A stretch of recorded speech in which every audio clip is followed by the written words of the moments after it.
തങ്ങൾക്ക് എന്തോ ഒരു കുറവുണ്ട്, അല്ലെങ്കിൽ തങ്ങൾക്ക് എന്തോ ഒരു പ്രശ്നങ്ങൾ, അല്ലെങ്കിൽ നമ്മുടെ ശരീരത്തിന് മറ്റുള്ളവരെ കാട്ടി നമുക്ക് എന്തൊക്കെയോ വീഴ്ചകളും കുറവുകളും ഉണ്ട് എന്നുള്ളൊരു ബോധം നമ്മളിലേക്ക് വരുമ്പോൾ ഒരു അപകർഷതാ ബോധമാവുകയും അതൊരു മാനസിക ആഘാതമായി മാറുകയും പലപ്പോഴും പല ആളുകളും എന്ത് ചെയ്യുന്നു, പിന്നീട് ഡിപ്രഷൻ ഉൾപ്പെടെയുള്ള സ്റ്റേജിലേക്ക് അത് സമൂഹത്തിലേക്ക് ഇറങ്ങാൻ ഭയപ്പെടുന്നു.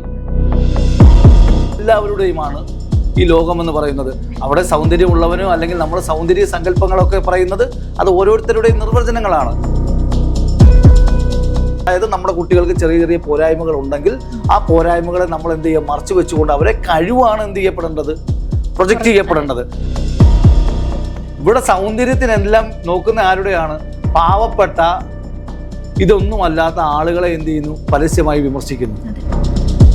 കഴിവാണ് എന്ത് ചെയ്യേണ്ടത്, എന്തിനെ അടിസ്ഥാനമാകുന്നത്.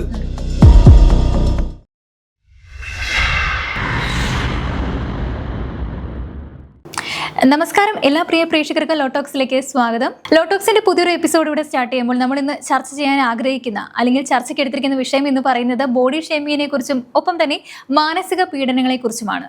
അപ്പോൾ ഇതിനെക്കുറിച്ച് കൂടുതൽ കാര്യങ്ങൾ നമുക്ക് ചോദിച്ചറിയേണ്ടതുണ്ട്. ഇന്ന് നമ്മളോടൊപ്പം ചർച്ചയിൽ പങ്കെടുക്കാൻ എത്തിയിരിക്കുന്നത് അഡ്വക്കേറ്റ് വിഷ്ണു വിജയൻ സാറാണ്. നമുക്ക് കൂടുതൽ കാര്യങ്ങൾ അദ്ദേഹത്തിൽ നിന്നും ചോദിച്ചറിയാം. നമസ്കാരം സാർ, സ്വാഗതം ലോട്ടോക്സിലേക്ക്.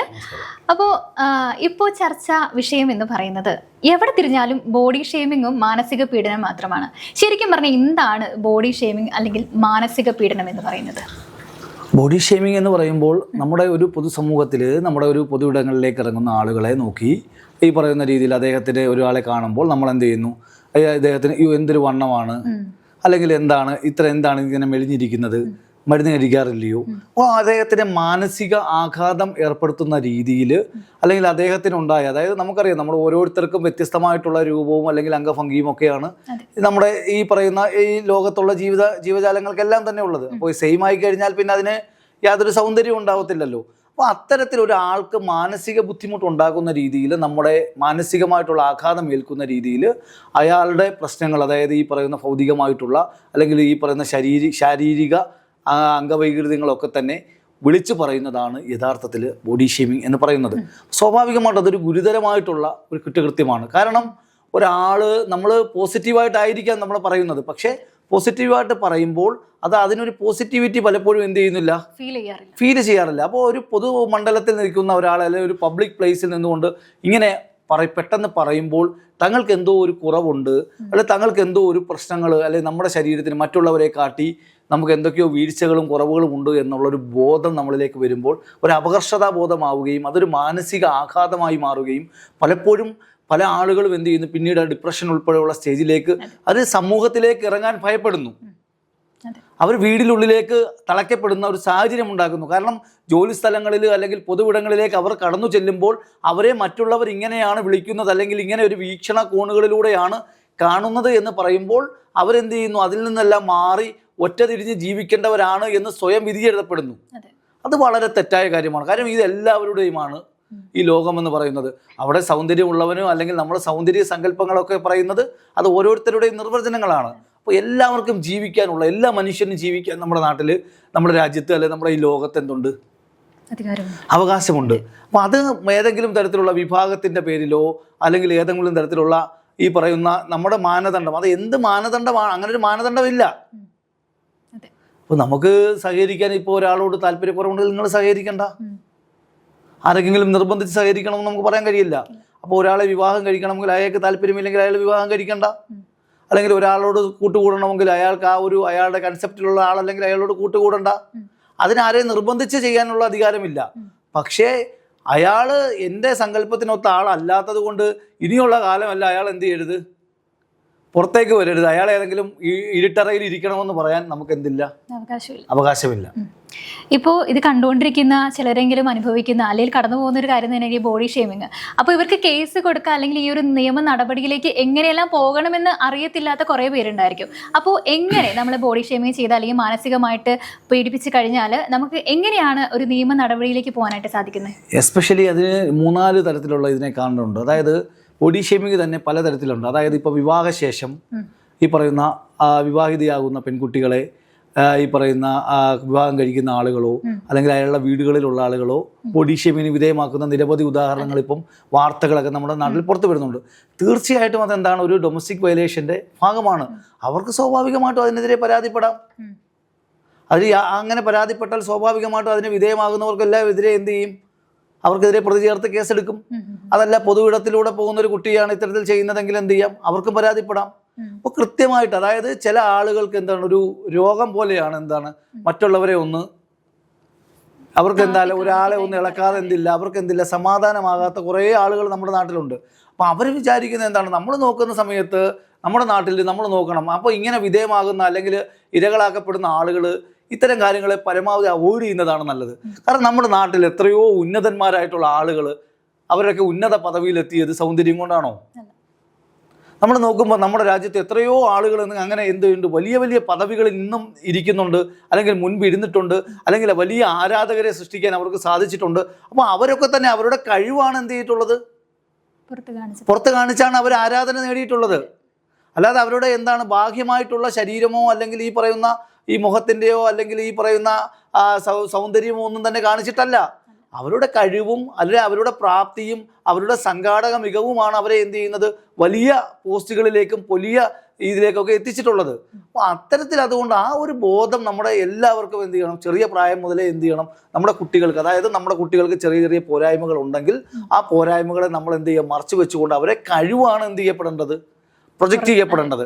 അങ്ങനെ കഴിവ് പ്രൊജക്റ്റ് ചെയ്യപ്പെടുമ്പോൾ ഇതൊക്കെ തന്നെ എന്ത് ചെയ്യപ്പെടും, താനേ ഇല്ലാതായി മാറും. കാര്യം കഴിവുള്ള ഉന്നത പദവിയിലുള്ള ആളുകളെ ഇങ്ങനെ വിധേയമാക്കുമോ?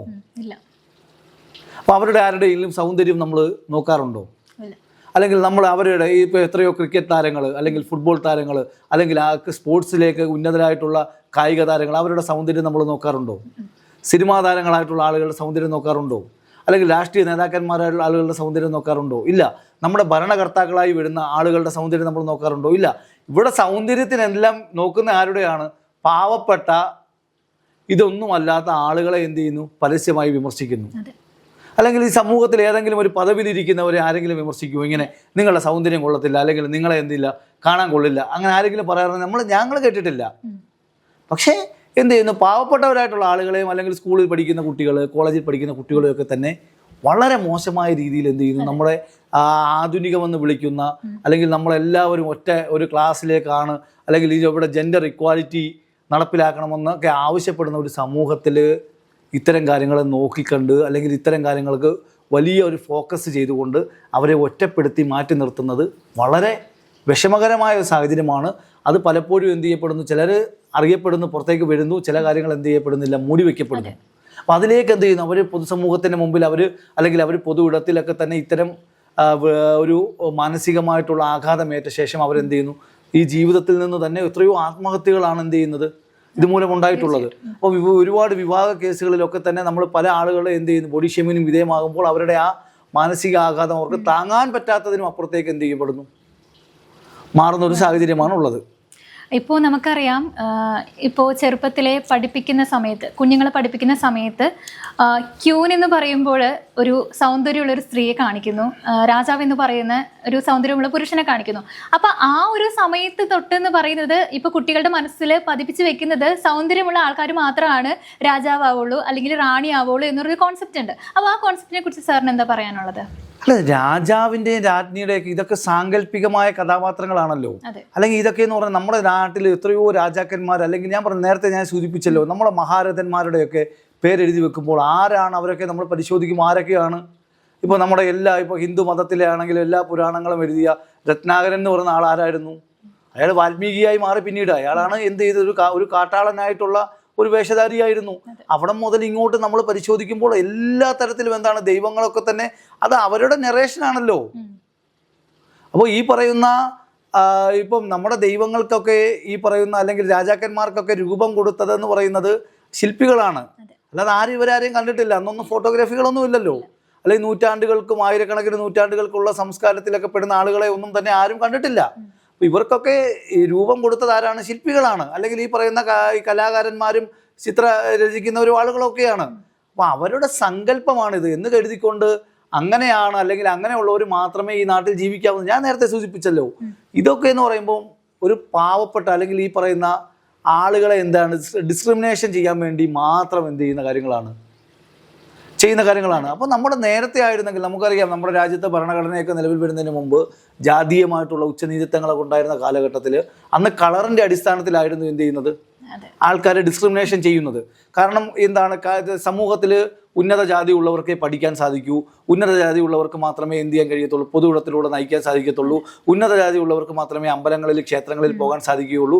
അപ്പോൾ ഇപ്പോൾ ഈ പറയുന്ന രീതിയിൽ സ്കൂളുകളിലേക്ക് അല്ലെങ്കിൽ പള്ളിക്കൂടങ്ങളിൽ പോയാൽ ചെവിയിൽ ഒഴുക്കുമെന്നുണ്ടായിരുന്ന ഒരു കാലഘട്ടം ഉണ്ടായിരുന്നു എന്നാണ് നമ്മുടെ ചരിത്രം നമ്മളെ പഠിപ്പിക്കുന്നത്.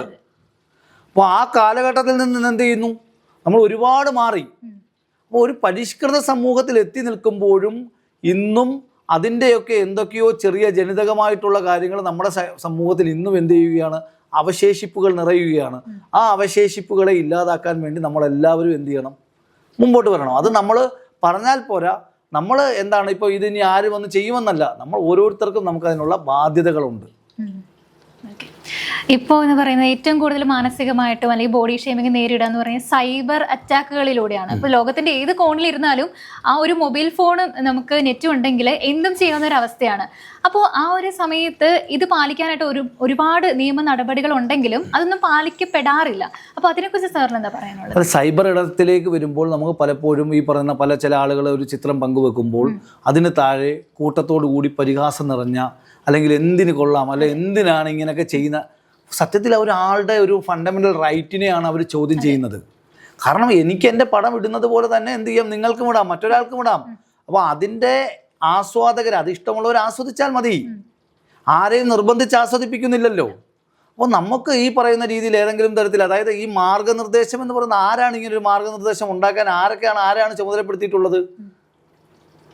അല്ലെങ്കിൽ ഇന്ന ആളുകളാണ് കൊള്ളാവുന്ന ആളുകൾ, ഇങ്ങനെയുള്ള ആളുകളെ മാത്രമേ ചെയ്യാൻ കഴിയത്തുള്ളൂ, സമൂഹം അംഗീകരിക്കത്തുള്ളൂ.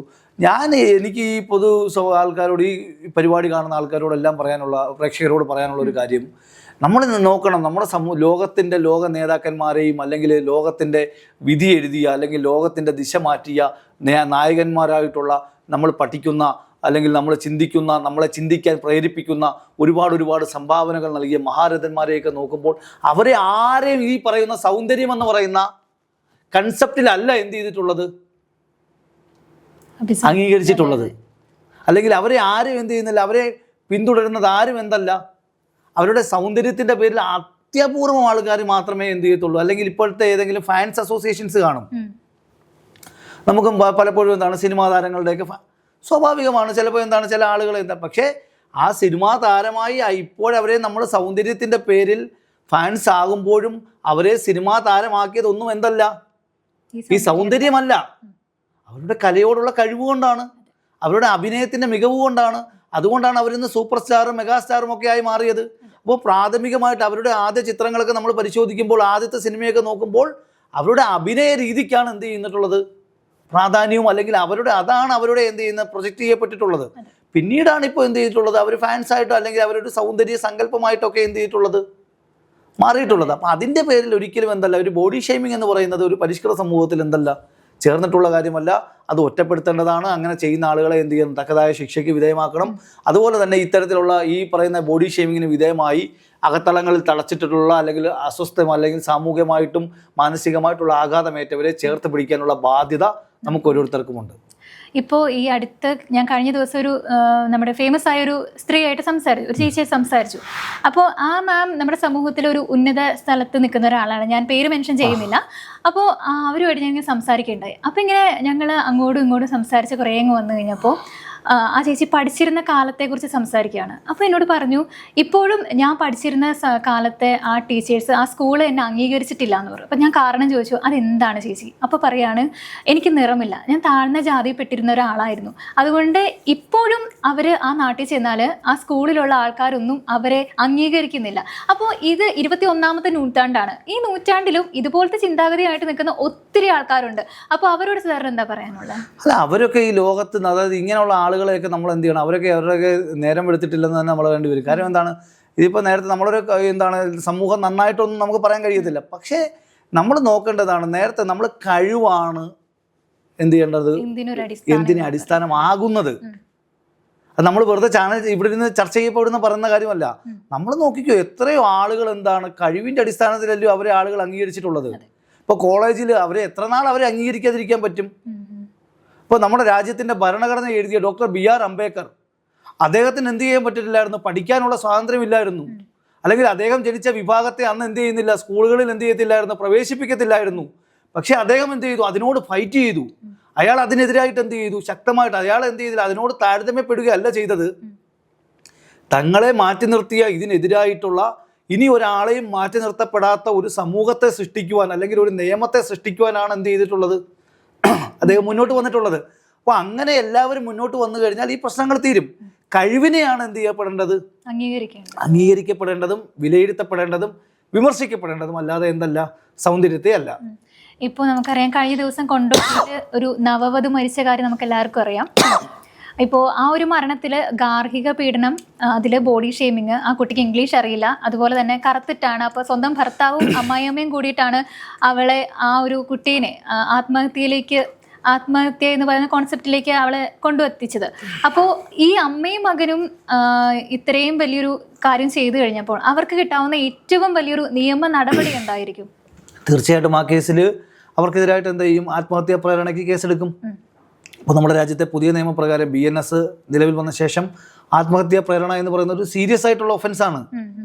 കാരണം ഒരാൾ മരിക്കാൻ അല്ലെങ്കിൽ ആ പെൺകുട്ടി മരിക്കാനുണ്ടായ സാഹചര്യം ആരാണോ ക്രിയേറ്റ് ചെയ്തത് അവർ സ്വാഭാവികമായിട്ട് ഒരു കൊലപാതക കുറ്റം തന്നെയാണ് ഒരു പരിധി വരെ പറഞ്ഞാൽ. കാരണം ഒരാളും, അതായത് ഈ പറയുന്ന വിവാഹം കഴിക്കുന്നതിന് മുമ്പ് എന്തായിരുന്നു, അവർക്ക് ആ മറച്ചു വെച്ചല്ലല്ലോ വിവാഹം കഴിക്കാൻ കഴിയത്തില്ലല്ലോ. അല്ലെങ്കിൽ ഈ പറഞ്ഞ പോലെ അദൃശ്യമായിട്ട് ഒരാളെ വിവാഹം കഴിക്കാൻ കഴിയത്തില്ലല്ലോ. സ്വാഭാവികമായിട്ടും ആ വിവാഹം കഴിച്ച സമയത്ത് തന്നെ അവർക്ക് ബുദ്ധിമുട്ടുണ്ടെങ്കിൽ വിവാഹം കഴിക്കരുത്. അപ്പം ഞാൻ പറഞ്ഞല്ലോ, ഇതിൽ നമ്മുടെ ബേസിക് ആയിട്ടുള്ള ഒരു കൺസെപ്റ്റിൻ്റെ ഒരു മാറ്റം വരുത്തേണ്ട ഒരു കാലഘട്ടം അതിക്രമിച്ചു. കാരണം ഈ നാട്ടിൽ ഒന്നും ആരെയും നിർബന്ധിച്ച് ചെയ്യുന്നില്ല. കാലം മാറി നിർബന്ധിച്ച് ആരെയും ഒന്നും ചെയ്യിക്കുന്നില്ല. അപ്പോൾ നമ്മൾ പക്ഷെ ചെയ്ത ശേഷം കാരണങ്ങൾ ഇങ്ങനെ കണ്ടെത്തുന്നത് എന്തല്ല, ശരിയല്ല. കാരണം എന്താണ്, ഒരാള് എന്താണ് അവർക്ക് ഇഷ്ടമുള്ള കാര്യം ചെയ്താൽ മതി. ആർക്കും അവരെ എന്ത് ചെയ്യുന്നില്ല, ആരെയും നിർബന്ധിക്കുന്നില്ല. അപ്പോൾ നമ്മളൊരു കാര്യം ചെയ്യപ്പെട്ട ശേഷം, അല്ലെങ്കിൽ ഒരു കാര്യം വിവാഹം കഴിച്ച ശേഷം, അല്ലെങ്കിൽ ഒരു സൗഹൃദം പങ്കിട്ട ശേഷം എന്താണ്, അവർ ഇന്നതാണ്, അല്ലെങ്കിൽ അവർക്ക് ഇന്ന പ്രശ്നമുണ്ട്, അല്ലെ അവർക്ക് എന്താണ് പൊക്കം കുറവാണ്, അല്ലെങ്കിൽ വണ്ണം കൂടുതലാണ്, അല്ലെ അവർക്ക് മെലിഞ്ഞിരിക്കുകയാണ്, അവർക്ക് നിന്നെ എന്തിന് കാണാൻ കൊള്ളാം, അല്ലെ നിന്റെ പല്ല് എന്താണ് ഇങ്ങനെ ഇരിക്കുന്നത്, നിന്റെ കണ്ണെന്താണ് ഇങ്ങനെ ഇരിക്കുന്നത്, നിന്റെ ചെവി എന്താണ് ഇങ്ങനെ ഇരിക്കുന്നത്, അതൊക്കെ എന്തൊരു, നമുക്ക് എന്താണ്, നമുക്ക് നമ്മുടെ കാര്യം നോക്കിയാൽ പോരെ, എന്തിനാണ് ഈ മറ്റുള്ള ഒരാളെ എന്ത് ചെയ്യുന്നത്? അപ്പോൾ അയാൾക്കിപ്പോൾ അങ്ങനെ ആയത് അയാളുടെ തെറ്റുകൊണ്ടല്ലല്ലോ. അപ്പോൾ നമ്മളെല്ലാവരും, അതായത് നമ്മുടെ ലോകത്തിരിക്കുന്ന എല്ലാ ആളുകൾക്കും എന്താണ് ഡിഫറെൻ്റ് ആയിട്ടുള്ള രൂപങ്ങളും അല്ലെങ്കിൽ ഡിഫറെൻ്റ് ആയിട്ടുള്ള കാര്യങ്ങളും ഒക്കെയാണ്. അപ്പോൾ നമ്മൾ അതിനെ എല്ലാവരെയും എന്താകേണ്ട ആവശ്യമില്ലല്ലോ, ഇങ്ങനെ ആക്കേണ്ട ആവശ്യമില്ലല്ലോ. അപ്പോൾ അതുകൊണ്ട് ആ ഒരു കൺസെപ്റ്റിനോട് ഒരിക്കലും നമുക്ക് യോജിക്കാൻ കഴിയത്തില്ല. ഇപ്പോൾ ഈ ബോഡി ഷേമിങ്ങോ ഈ മാനസിക പീഡനം എന്ന് പറയുന്നത് ഒരു വകുപ്പിൻ്റെ കീഴിൽ തന്നെയാണോ വരുന്നത്? അത് രണ്ട് തരത്തിൽ, ഞാൻ പറഞ്ഞല്ലോ, അതിൻ്റെ ഉണ്ടാകുന്ന കുറ്റകൃത്യത്തിൻ്റെ അനുപാതം അനുസരിച്ചാണ് ഇതിൻ്റെ വകുപ്പുകൾ തീരുമാനിക്കപ്പെടുന്നത്. അപ്പോൾ കേവലം ഒരു പബ്ലിക് പ്ലേസിൽ ഒരു സംസാരം കൊണ്ടുള്ള ഒരു ഷേമിംഗ് ഉണ്ട്, അല്ലെങ്കിൽ ഒരു മാനസിക ആഘാതം പോലെ ആയിരിക്കത്തില്ല നേരത്തെ ഇവിടെ സൂചിപ്പിച്ചതുപോലെ തന്നെ ആത്മഹത്യ ചെയ്യുമ്പോൾ, അല്ലെങ്കിൽ ആത്മഹത്യയിലേക്ക് പോകുമ്പോഴുള്ളത്. അപ്പോൾ ഞാൻ പറയുന്നല്ലോ, നമ്മളെങ്ങനെയുള്ള ആളുകൾ ആത്മഹത്യ അല്ല അവരുടെ പരിഹാരം. അപ്പോൾ ഇങ്ങനെയൊക്കെ വിധേയമാകുന്നവരുടെ എല്ലാം ഇന്ന് പരിഹാരമായി മാറിയിരിക്കുന്നത് എന്തുവാ? ആത്മഹത്യ. അതല്ല, അവർ ഫൈറ്റ് ചെയ്യണം. അവരവരുടെ കേപ്പബിലിറ്റി, അവരുടെ ഒരു സ്റ്റെബിലിറ്റിയൊക്കെ സമൂഹത്തിലേക്ക് അവരെന്ത് ചെയ്യണം, ഇതിനൊരു വെല്ലുവിളിയായിട്ട് എന്ത് ചെയ്യണം, മുന്നോട്ട് വരണം, എടുക്കണം. നമ്മൾ നോക്കേണ്ടത് എന്താണ്, നമ്മുടെ രാജ്യത്തിൻ്റെ പ്രധാനമന്ത്രി അല്ലെങ്കിൽ പ്രസിഡന്റ് അല്ലെങ്കിൽ ഈ പറയുന്ന ലോകത്തിലെ രാജ്യങ്ങളുടെയൊക്കെ തലവന്മാരൊക്കെ ഇരിക്കുന്നതൊക്കെ അവരൊക്കെ സൗന്ദര്യം നോക്കിയിട്ടാണോ ഇരിക്കുന്നത്? അല്ലെങ്കിൽ അവരുടെ ഏത് സൗന്ദര്യ പരിശോധനയിലൂടെയാണ് അവർ വന്നിട്ടുള്ളത്? അവരൊക്കെ വന്നിട്ടുള്ളത് എന്താണ്, അവരുടെ കഴിവിനാലാണ് വന്നിട്ടുള്ളത്. അല്ലെ ഉന്നതരായിട്ടുള്ള നമ്മുടെ രാജ്യത്തിൻ്റെ സംഭാവന നൽകിയ സയൻറ്റിസ്റ്റുകളായാലും അല്ലെങ്കിൽ ഉന്നതരായിട്ടുള്ള പദവികളിരിക്കുന്നവരെല്ലാവരും എന്താണ്, അവരുടെ കഴിവാണ് പ്രാധാന്യം കൊടുക്കേണ്ടത്. അല്ലാതെ അവരുടെ എന്തല്ല സൗന്ദര്യ സങ്കല്പങ്ങൾ വിഭിന്നമാണ്. ഓരോരുത്തർക്കും വിഭിന്നമായിട്ടുള്ള രൂപങ്ങളാണുള്ളത്, ഏകീകൃതമായിട്ടുള്ള രൂപമില്ല. അതുകൊണ്ട് തന്നെ അവരവരുടേതായ രീതിയിൽ ജീവിച്ചോട്ടെ. എല്ലാവർക്കും ജീവിക്കാനുള്ള നാടാണല്ലോ. അവരെല്ലാവരും ജീവിക്കേണ്ട സന്തോഷത്തോടു കൂടി. ഇപ്പോൾ ഈ അടുത്ത് സോഷ്യൽ മീഡിയയിൽ അടക്കം ചർച്ച പ്രാധാന്യം അർഹിച്ച വിഷയം തന്നെയായിരുന്നു ബോബി ചെമ്മണ്ണൂരിൻ്റെത്. അപ്പോൾ ഒരു പ്രമുഖ നടിയാണ് അവർക്കെതിരെ പരാതി നൽകിയത്. അപ്പോൾ ഈ പരാതിയുടെ അടിസ്ഥാനം എന്ന് പറഞ്ഞാൽ ഈ ഒരു സംഭവം നടന്നിട്ട് കുറേ കഴിഞ്ഞിട്ടാണ് ഈ ഒരു പരാതി പോയിരിക്കുന്നത്. അപ്പോൾ എന്തുകൊണ്ടായിരിക്കും ഈ ഒരു പ്രാരംഭഘട്ടത്തിൽ അല്ലെങ്കിൽ തുടക്കത്തിൽ തന്നെ ഈ ഒരു കാര്യത്തിൽ ഈ ഒരു കേസ് കൊടുക്കാഞ്ഞിട്ട് ഇത്രയും ദീർഘിപ്പിച്ച് കൊണ്ടുപോയതിൻ്റെ കാരണം? അല്ല, വീണ്ടും വീണ്ടും വീണ്ടും അയാൾ ഇങ്ങനെ സദസ്സുകളിലൊക്കെ തന്നെ അവരെ അപമാനിക്കുകയാണ്. അപ്പോൾ അദ്ദേഹത്തിൻ്റെ ഒരു പരിപാടിക്ക് അവർ ഗസ്റ്റായിട്ട് വന്നു, പണം മേടിച്ചിട്ടാണ് വന്നിട്ടുള്ളത്. സ്വാഭാവികമായിട്ടും എന്താണ്, ഒരു കലാകാരി എന്ന നിലയിൽ, ഒരു അഭിനേത്രി എന്ന നിലയിൽ സ്വാഭാവികമായിട്ടും അവർക്ക് അവരുടെ സമയത്തിന് വേണ്ടി വിലയുള്ള സമയമാണ്. അപ്പോൾ അതിൻ്റെ അടിസ്ഥാനത്തിൽ അവർ ആ പരിപാടിയിൽ പങ്കെടുത്ത ശേഷം അന്ന് അവിടെ വെച്ച് അദ്ദേഹം ഒരു വഷളത്തരം പറഞ്ഞു. അതിനുശേഷം അദ്ദേഹം എല്ലാ ചാനലുകളിലും ആവർത്തിച്ചു കൊണ്ടിരിക്കുകയാണ്. സ്വാഭാവികമായിട്ടും അവർക്ക് അവരുടേതായ ഈ ആഘാതം കൂടിക്കൂടി വന്നപ്പോൾ അവർ പരാതിപ്പെട്ടപ്പോൾ എന്ത് സംഭവിച്ചു? ഈ ഉന്നതനായിട്ടുള്ള വ്യവസായി 5-6 ദിവസം ജയിലിലേക്ക് കിടക്കേണ്ടി വന്നു. അദ്ദേഹത്തിന് മാപ്പ് പറയേണ്ടതായിട്ട് വന്നു. ഇനി ഇത് ആവർത്തിക്കത്തില്ല എന്ന് പൊതുസമൂഹത്തോട് പറയേണ്ടതായിട്ട് വന്നു. അപ്പോൾ ഇവിടെ ഞാൻ പറഞ്ഞല്ലോ, അവിടെ അന്ന് തന്നെ ആ നടി അവിടെ ഒരു കൃത്യമായ ഒരു രേഖപ്പെടുത്തൽ, നമ്മളെല്ലാവരും ഈ പറയുന്ന ഹണി റോസിൻ്റെ ആ വാക്കുകൾ കേരളത്തിൻ്റെ സമൂഹം എല്ലാവരും ഏറ്റെടുത്തൊരു വാക്കുകളാണ്. എന്താണ്, എനിക്ക് പണം എത്തിനാൽ നിങ്ങൾക്ക് പണം ഉണ്ടാകാം, പക്ഷേ എന്താണ്, എനിക്ക് ഈ നാട്ടിലെ നീതി വ്യവസ്ഥയോടാണ് വിശ്വാസം, അല്ലെ നീതി വ്യവസ്ഥയിലാണ് എൻ്റെ വിശ്വാസം ഇരിക്കുന്നത്. സ്വാഭാവികമായിട്ടും നീതി വ്യവസ്ഥ അതിനനുസരിച്ച് ഉയർന്നു, പോലീസിങ് അതിനനുസരിച്ച് ഉയർന്നു. എന്നെ ഒന്നും ചെയ്യാൻ കഴിയില്ല, ഞാൻ എല്ലാത്തിനും അധീനതാണ്, എനിക്ക് ഈ നാട്ടിൽ എന്ത് വൃത്തികേടും ചെയ്യാം, എനിക്ക് ഈ നാട്ടിൽ ആരെയും അപമാനിക്കാം, എനിക്ക് ഈ നാട്ടിൽ എന്ത് തരത്തിലുള്ള പ്രവർത്തനങ്ങളും ചെയ്യാമെന്ന് പറഞ്ഞ് ഗർവോട് നിന്ന ആളിനെ നമ്മൾ പിന്നീട് ഇപ്പോൾ എന്താണ്, ഇന്നലെ അദ്ദേഹം വളരെ മാന്യമായിട്ട് സംസാരിക്കുന്നത് കേട്ടല്ലോ. അപ്പോൾ ഇനി അതൊരു പാഠമായി മാറട്ടെ. ഓക്കെ, ഇപ്പോൾ ഈ സമൂഹ മാധ്യമങ്ങളിലൂടെ ആണെങ്കിലും ഒരു പൊതുസമൂഹത്തിൽ നിന്ന് പെരുമാറേണ്ട കുറച്ച് കാര്യങ്ങളുണ്ടല്ലോ, അപ്പോൾ അതിനെക്കുറിച്ച് എന്താ സാർ പറയുന്നത്? സമൂഹ മാധ്യമങ്ങളിൽ നമുക്ക് നമ്മുടെ അഭിപ്രായങ്ങൾ പങ്കുവെക്കാൻ സാധിക്കും, അല്ലെങ്കിൽ നമ്മുടെ ആവിഷ്കാരങ്ങൾ പങ്കുവെക്കാൻ സാധിക്കും. പക്ഷേ മറ്റൊരാളെ ഹറാസ് ചെയ്യാനോ മറ്റൊരാളെ എന്താണ് ഇപ്പോൾ സൈബർ ബുള്ളിങ് പോലെയുള്ള കാര്യങ്ങൾക്ക് വിധേയമാക്കാനോ ഒന്നും ആർക്കും അധികാരമില്ല. കാരണം എന്താണ്, നമുക്ക് വ്യത്യസ്തമായിട്ടുള്ള അഭിപ്രായങ്ങൾ രേഖപ്പെടുത്താം. പക്ഷേ ആ അഭിപ്രായങ്ങൾ എന്ന് പറയുമ്പോൾ മറ്റൊരാളുടെ സ്വാതന്ത്ര്യത്തിലേക്ക് കടന്നു കയറിയിട്ടുള്ള അഭിപ്രായമാവരുത്. കാരണം നമ്മുടെ അഭിപ്രായം എന്ന് പറയുന്നത് നമ്മളിൽ മാത്രം, അതായത് മറ്റൊരാൾക്ക് ബുദ്ധിമുട്ടുണ്ടാകുന്ന നമ്മുടെ അവകാശങ്ങൾ നമ്മൾ വിനിയോഗിക്കുമ്പോൾ അത് മറ്റൊരാളുടെ അവകാശത്തെ ഹനിക്കുന്ന ഒരു അവകാശം വിനിയോഗിക്കാൻ എനിക്കോ നിങ്ങൾക്കോ അധികാരമില്ല. ഇവിടെ പലപ്പോഴും സൈബർ ഇടത്തിൽ സംഭവിക്കുന്നത് എന്താണ്, ഒരാൾ എന്തെങ്കിലും ഒരു അഭിപ്രായം പറഞ്ഞാൽ അവരുടെ അഭിപ്രായമായി വിടുക, അതിനെ നമുക്ക് അഭിപ്രായം എന്ന നിലയിൽ വിമർശിക്കാം. പക്ഷേ വ്യക്തിപരമായിട്ടുള്ള രീതിയിൽ, അല്ലെങ്കിൽ അവരുടെ എന്താണ് അവരുടെ സൗന്ദര്യം, അല്ലെങ്കിൽ അവരുടെ രൂപം, അവരുടെ ജാതി, അവരുടെ മതം, അവരുടെ തൊഴിൽ, ഇതിനെയൊക്കെ നോക്കി കൃത്യമായി മോണിറ്റർ ചെയ്തുകൊണ്ട് ഒരു സംഘടിതമായ രൂപത്തിലുള്ള വിമർശനങ്ങൾ വരുമ്പോഴാണ് എന്ത് ചെയ്യുന്നത്, അതൊരു കുറ്റകൃത്യമായി മാറുന്നതും അതോടൊപ്പം തന്നെ എതിർക്കപ്പെടുന്നതും. അല്ലാതെ വിമർശിക്കുന്നതിന് ആർക്കും എന്തില്ല. കാര്യം സമൂഹ മാധ്യമത്തിൽ എന്താണ്, അപ്പോൾ സമൂഹ മാധ്യമം എന്ന് തന്നെ പറയുന്നത് എന്താണ്, സമൂഹത്തിൽ എല്ലാവരെയും കാണിക്കാനാണല്ലോ സമൂഹ മാധ്യമം എന്ന് പറയുന്നത്. അപ്പോൾ സ്വാഭാവികമായിട്ട് അവിടെ പോസ്റ്റ് ഇടുമ്പോൾ എന്ത് ചെയ്യണം, അല്ലെങ്കിൽ അവർ ഹൈഡ് ചെയ്തിടണം, അവർ മാത്രമായിട്ട് അപ്പോൾ പബ്ലിക്കിനെ കാണിക്കുന്ന ഒരു കാര്യത്തിൽ വിമർശിക്കാൻ, അതായത് അതിനെ അവരുടേതായ രീതിയിൽ അഭിപ്രായങ്ങൾ രേഖപ്പെടുത്താൻ എല്ലാവർക്കും എന്തുണ്ട്, അധികാരമുണ്ട്. പക്ഷേ അഭിപ്രായങ്ങൾ എന്ന് പറയുന്നത് എന്തല്ല, മറ്റൊരാളുടെ അവകാശത്തിന് മേലുള്ള, അവരുടെ റൈറ്റിന് മേലുള്ള കടന്നുകയറ്റം ആവരുതെന്ന് മാത്രമേ ഉള്ളൂ. അപ്പോൾ ഈ കണ്ടുകൊണ്ടിരിക്കുന്ന ഒത്തിരി പേര് ഇതുപോലെ മാനസികമായിട്ടും ശാരീരികമായിട്ടും പീഡനങ്ങൾ അനുഭവിച്ചു കൊണ്ടിരിക്കുന്നവരായിരിക്കും. അപ്പോൾ അവർക്ക് വേണ്ടിയിട്ട് ഒരു മോട്ടിവേഷൻ എന്ന രീതിയിൽ അവരോട് എനിക്ക് പറയാനുള്ളത്, നമ്മുടെ സമൂഹത്തിലൂടെ എല്ലാം പറയാനുള്ളത്, കുട്ടികളോടായാലും എല്ലാവരോടും പറയാനുള്ളതെന്ന് വെച്ച് കഴിഞ്ഞാൽ, കൃത്യമായി ഇതിനെ ഒരു വെല്ലുവിളിയാക്കി എടുക്കുക.